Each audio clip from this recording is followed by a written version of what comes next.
자, 이번 시간은 등록면허세 관련한 쟁점 볼 텐데 1년에 약 한 문제 구성이 되는 영역이 되겠습니다. 해서 가끔씩은 취득세하고 등록면허세 묶어서 한 문제 구성한 사례도 있는데 기본 한 문제. 자, 외울 건 하나, 둘, 셋, 네 개 정도의 쟁점이 나오게 되고 많은 부분이 되겠습니다. 그래서 일단은 먼저 과세 여부부터 봐야 되겠습니다. 그래서 과세 여부라고 해서 자, 일단은 비과세 대상이라고 하는 거 29회 때 관련한 쟁점이 됐었는데 자, 취득세 과세 대상 물건의 취득을 원인으로 이루어지는 이 등기라고 해서 여러분 자료는 매매를 원인으로 하는 소유권 이전 등기 이런 식으로 제가 예시를 아마 해놨을 거예요. 그래서 이런 경우에는 등록면허세 비과세가 되게 됩니다. 그래서 원래 소유권 이전 등기라고 하는 것은 뭐라고요? 취득세만 내면 되는 것이고요. 등록면허세는 어떻다? 비과세가 되게 된다. 과거에는 이제 취득세와 등록면허세를 달리 하다가 통합을 해가지고 이제 취득세라는 명목으로 다 세금을 뜯어내게 됩니다. 이게 무슨 차이가 있느냐라고 했을 때 앞에서 이런 공부하셨잖아요. 바로 특별시, 광역시 단위에서 취득세는 특별시세, 광역시세가 되고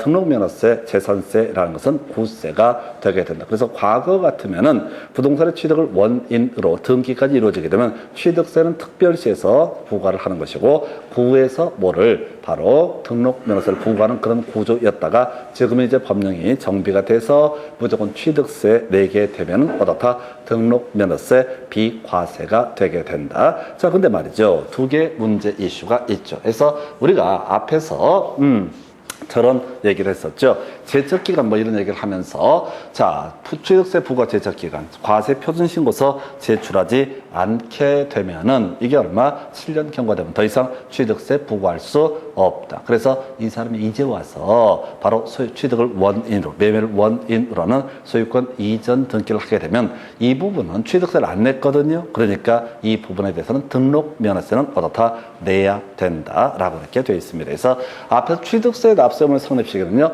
취득세 과세 대상 물건을 취득했는데 이렇게 정의를 해서 원칙적으로 제척기간 5년인데 과세 표준신고서를 제출하지 않게 되면 7년이라고 그랬잖아요. 7년 지나서 소유권 이전 등기를 하게 되면은 일단 취득세 같은 경우는 제척기간 도과에 있어 더 이상 세금을 부과할 수 없고 납세 의무가 소멸합니다. 근데 등록면허세는 등기 등록을 하려는 때 어떻다? 납세 의무가 성립하니까 이때 등록면허세는 내야 된다라고 할 것. 그래서 취지가 뭐냐면 취득세를 냈으면 어떻다? 등록면허세 비과세. 취득세를 내지 않았다라고 한다라면 이것을 원인으로 이루어지는 소유권 이전 등기 등은 어떻다? 등록면허세 내야 된다. 그리고 하나 더 볼 것이 바로 자, 50만 원 이하의 취득이라고 하는 것이 있었죠. 그래서 이때는 취득세 비과세 대상으로 분류가 된 바가 있습니다. 취득세 비과세 대상. 그래서 논의했던 것이 바로 50만 원 이하의 취득에 따른 등기 등록 등에 있어서는 어떻다? 등록면허세 내야 된다. 그럼 이렇게 가는 거예요. 이 사안을 가는 이 문제의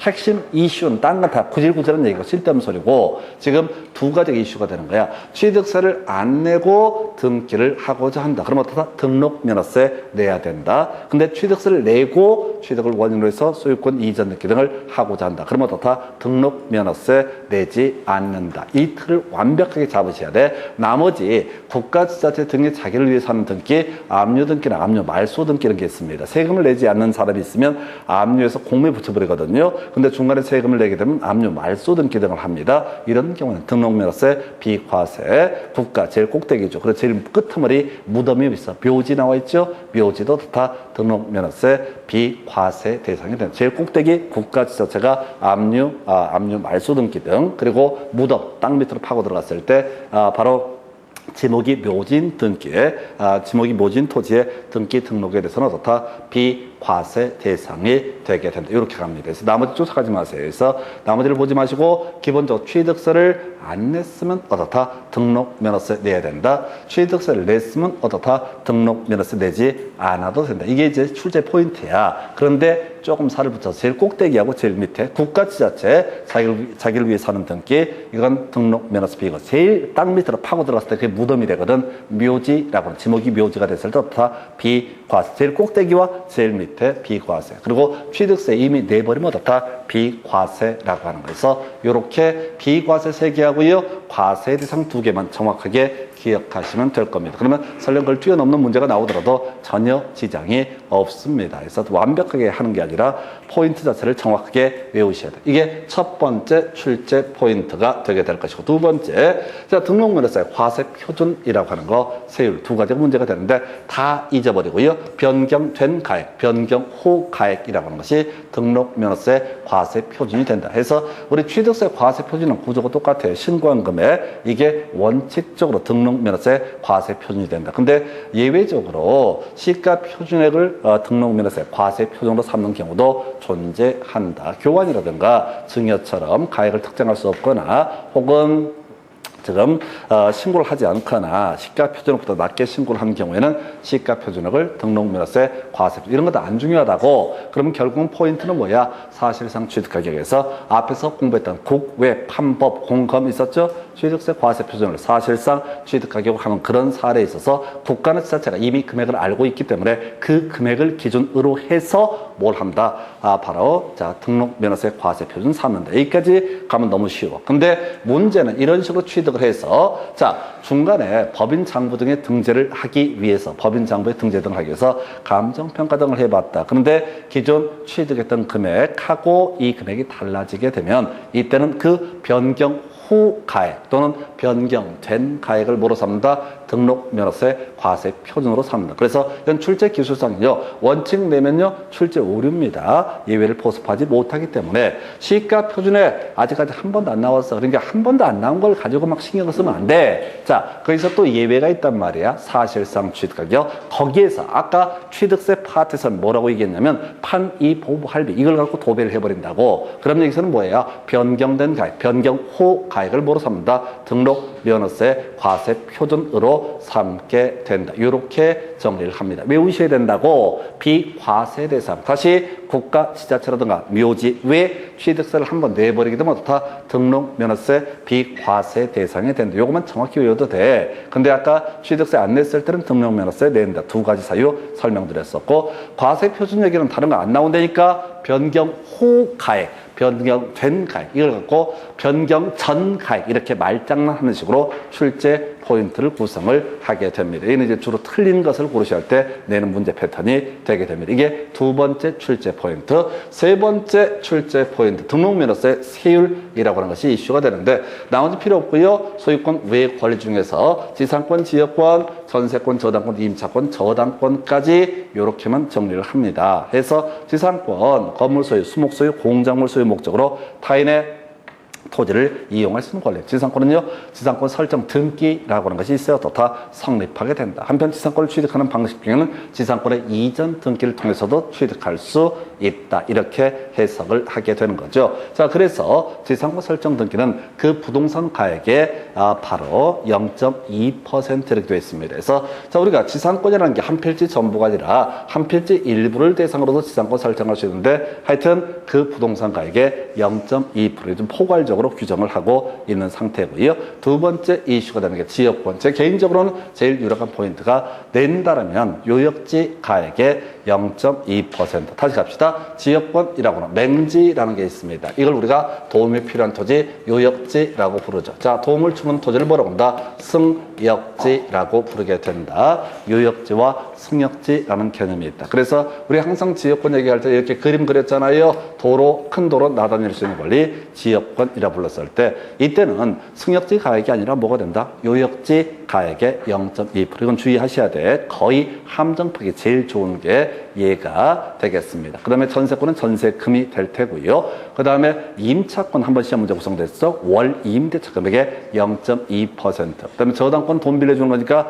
돈 받을 권리 채권액의 0.2%에서 0.2%는 다 똑같으니까 숫자는 포인트가 되지 않을 것이다. 라고 해서 이게 바로 표준 세율. 다 볼 건 아니고 요 정도만 가지고 가시면 돼. 이걸 뛰어넘는 뭐 감면이 가등기 이런 것들은 비우고 가시는 게 좋지 않을까 싶습니다. 거기까지 함정을 파고 틀리게 할 것 같으면 어차피 다 틀려도 무방해. 그래서 지금 이렇게 우리가 주로 문제 삼는 물권 4개, 임차권까지 이렇게 설명을 드렸습니다. 그 외에 6,000원이라는 것이 있었죠. 그래서 지금 설정, 이전 등기 등에 있어서는 0.2% 이렇게 돼 있었어요. 기준점이 중요하긴 하지만 문제는 바로 변경 등기나 말소 등기 뭐 이런 것들은 얼마? 다 6,000원. 또 6,000원 안 돼도 얼마? 6,000원으로 해석한다. 그 외에 이 지방세다 보니까 자, 지자체장 50% 범주 내에서 세율 조정, 가감 조정할 수 있다. 큰 의미는 없습니다. 그래서 이렇게 5개 있어서 세율이라고 하는 거 요건 외우셔야 돼. 그 다음에 이제 제일 통계적으로 문제 거의 반을 차지하고 있는 게 신고납부라는 개념이 이슈가 되게 됩니다. 그래서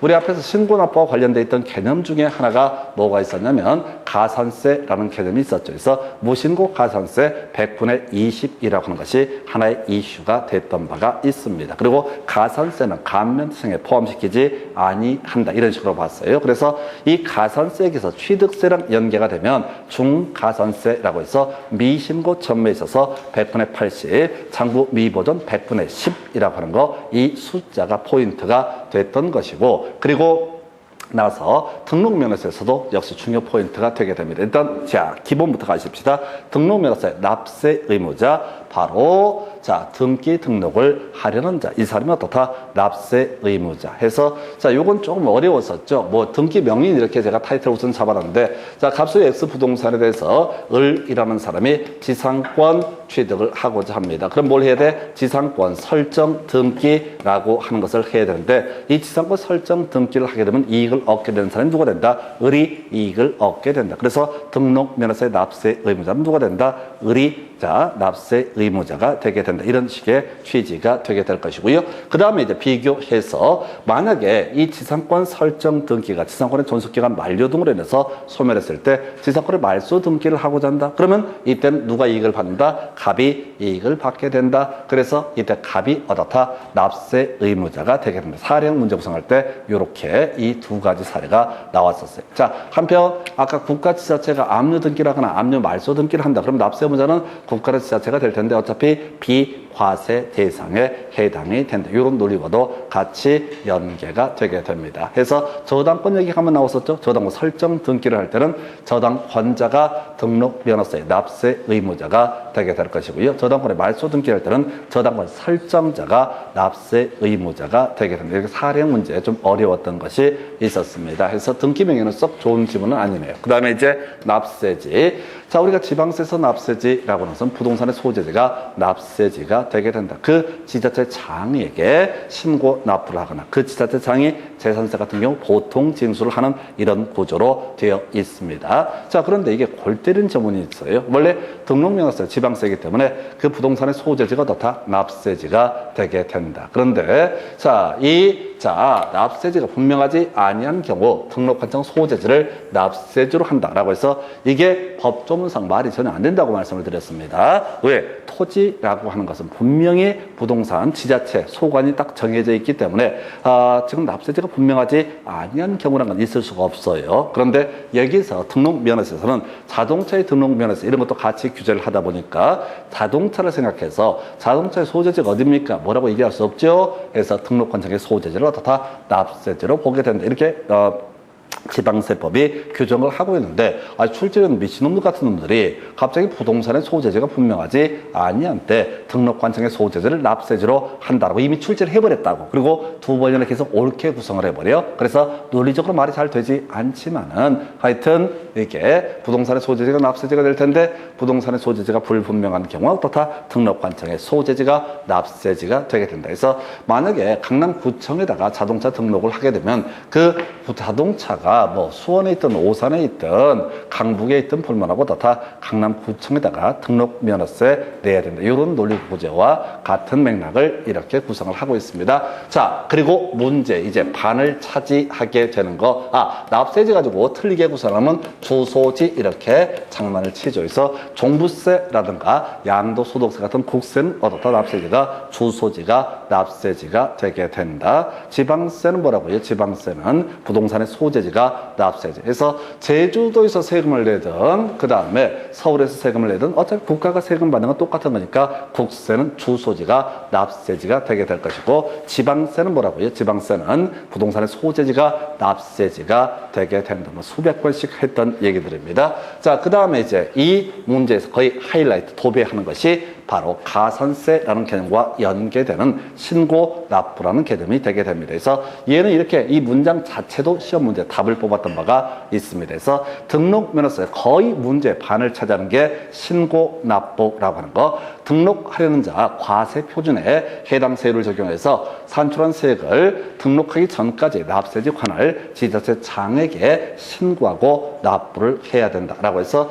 자 우리 앞에서 취득세 같은 경우 취득세 과세 대상 물건을 자 취득한 때 그 부동산 등 소재지 부동산 소재지 바로 시군구, 자, 부동산 소재지 지자체장에게 신고 납부를 해야 된다. 얘도 똑같아요. 근데 이제 내릴 게 없으니까 얘는 신고 납부를 가지고 도배를 하고요. 문제는 이제 원래 우리가 신고 납부를 해야 되는데 신고를 하지 않게 되면 무슨 문제? 무신고 가산세. 그 금액 얼마? 100분의 20이라고 하는 것이 문제가 됐던 바가 있습니다. 그런데요, 얘는 이렇게 되어 있어요. 신고 의무를 다하지 않은 경우에도 그 산출세액을 등록하기 전까지 납부했을 때 신고를 하고 납부한 것으로 보게 된다라고 이렇게 되어 있습니다. 그래서 등록면허세는 다른 세금보다 금액이 좀 작습니다. 작다 보니까 미처 세금을 안 냈다는 사실조차도 모르는 상태로 넘어가는 경우가 종종 있습니다. 그래서 어떤 국가 지자체와 관련된 일들 조금 뭘 하려면은 지방세 체납됐나 안 됐나 확인하거든요. 그래서 체납됐네 몰랐네 몇만 원 되는데 그러면 이제 지자체에다 연락해서 얼마에 물어봐서 그 금액을 통장에 입금을 하게 되면 뭐라고요? 바로 신고하고 납부한 것으로 본다. 그래서 신고한 것으로 납부한 것으로 보기 때문에 뭐 무신고 가산세니 뭐니 이런 것은 어떻다 바로 납부 불성실 가산세니 뭐니 이런 것은 전혀 성립할 여지가 없다. 이미 납부를 해버렸으니까. 그래서 자 이게 무신고 가산세, 신고 불성실 가산세 이런 것들은 어떻다 부과 대상이 되지 않는다. 그래서 이 짧은 명제를 가지고 아주 도배를 해버려요. 그래서 등록면허세 문제 거의 반 정도가 신고 납부라는 주제. 다시 쟁점 정리해 드리겠습니다. 자 등록면허세 비과세 대상부터 가야 돼. 비과세 대상부터 가야 되죠. 그래서 취득세를 이미 내버렸다. 그러면 어떻다? 등록면허세 비과세. 취득세를 내지 않았던 자 부가세 적격한 도가 있거나 50만 원 이하 취득해서 등기 등록을 하고자 할 때는 등록면허세 내야 된다. 제일 꼭대기 국가지자체가 자 자기를 위해서 하는 등기 바로 비과세. 제일 꼭 밑바다 묘지, 무덤이라고 하는 거. 그래서 지목이 묘지인 토지의 등기 등록에 대해서는 비과세. 제일 꼭대기 밑에. 그리고 취득세를 내버리게 되면 어떻다? 등록면허세 비과세가 되게 된다. 그래서 이거라도 외우셔야 돼. 지금 5개씩이나 외우셨어. 거기 외국으로부터 수입에 따른 취득이니 뭐니 이런 것들을 자꾸 하려고 하지 마. 그냥 계속 모든 문제는 이 범주 내에서 출제가 되게 된다. 꼭대기 제일 밑바닥 그리고 취득세를 내버렸을 때 어떻다? 등록면허세 비과세 대상이라고 하는 거. 앞으로 문제를 볼 때도 이걸 찾아보셔야 돼. 그냥 읽어보고 나서 자기 생각을 해. 이게 등록면허세 내나 안 되나? 그 웃기지도 않는 작태입니다. 이거라도 외우셔야 돼. 그 다음에 두 번째 등록면허세 과세 표준 변경 후 가액. 변경된 가액을 어떻다? 등록면허세 과세 표준으로 삼게 된다. 해서 과세 표준이라는 키워드가 나오게 되면 뭐라고요? 변경 후 가액, 변경된 가액을 등록면허세 과세 표준, 세율을 따지는 문제, 뭐 억수로 쏟아질 수 있는데 지상권 부동산 가액의 0.2%, 지역권 포인트라고 해서 아직 안 나오는데 요역지 가액의 0.2%, 전세권 전세금의 0.2%라고 하는 거. 자, 임차권은 차임을 지급하죠. 월 임대차 금액의 0.2%, 그리고 저당권은 채권 금액의 0.2%. 하여튼 계산해 보니까 6천 원 안 되면 6천 원을 하고요. 변경이나 말소 등기 등에 있어서는 어떻다? 그냥 6천 원으로 하게 된다. 이렇게 해석을 하게 됩니다. 이때 말도 안 되는 거 하나 있죠? 지역권의 이전 등기라는 것은 있을 수가 없다. 근데 이제 시험 구성할 때는 그냥 기계적으로 나온다. 별 의미 없는 조항들이니까 분석하지 마세요. 법대로 항상 이런 식이야. 세법도 그렇고 공법도 그렇고 문제를 구성할 때 국토계획법상 자 지방세법상 이렇게 법조문 그대로 물어보는 것을 하는 거지 실질적인 현실의 문제를 해결하려고 하는 것이 아니다라고 할 것. 자, 그 다음에 이제 제일 중요했다는 그 얘기. 자, 납세지 이번에 한번 나왔었다. 납세 의무자는 등기 등록을 하려는 자, 말소 등기를 하려는 사람, 말소 등기를 자 했을 때 등기 권리자 그 사람이 어떻다? 납세 의무자가 되게 된다. 지상권 설정 등기나 저당권 설정 등기를 했을 때 지상권자나 저당권자처럼 자, 등기 권리자가 어떻다? 바로 납세 의무자가 되게 된다. 납세지 이게 아마 작년인가 나왔던 것 같은데 주소지 아닙니다. 자, 바로 부동산의 소재지가 기본적으로 납세지가 되게 된다. 다만 등록 면에서는 특이하게도 자, 부동산의 소재지가 불분명한 경우 이때는 바로 등록한적 소재지를 납세지로 한다. 그리고 제일 중요한 거 신고하고 납부를 해야 된다. 근데 미처 신고를 하지 않고 납부만 했다라고 했을 때 무신고 가산세 또는 신고 불성실 가산세 이런 것들은 전혀 부과 대상이 아니다. 이 정도가 등록 면에서 잠시 끊었다가 이제 재산세 살펴봅니다.